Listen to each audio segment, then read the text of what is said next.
war-saxaafadeedka uu soo saaray madaxweynaha dalka Soomaaliya Xasan Sheekh Maxamuud ayaa war-saxaafadeedkaasi waxa uu si adag ugu cambaariyay weerarkii argagixisada ah ee lagu qaaday garoonka diyaaradaha ee magaalada Istanbul.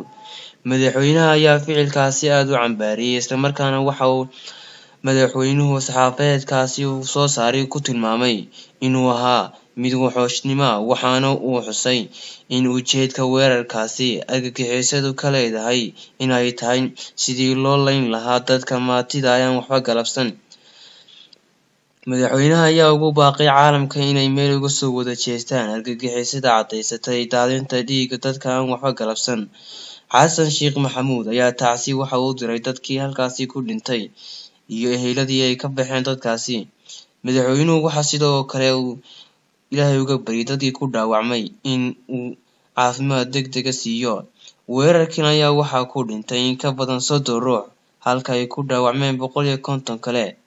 Weeraradan isdaba joogga ah ee baryihii ugu dambeeyay ka dhacayay magaalada Istanbul ayaa waxa ay ka qayb noqonayaan weeraradii hore uga dhici jiray magaalada Istanbul ee dalka Turkiga.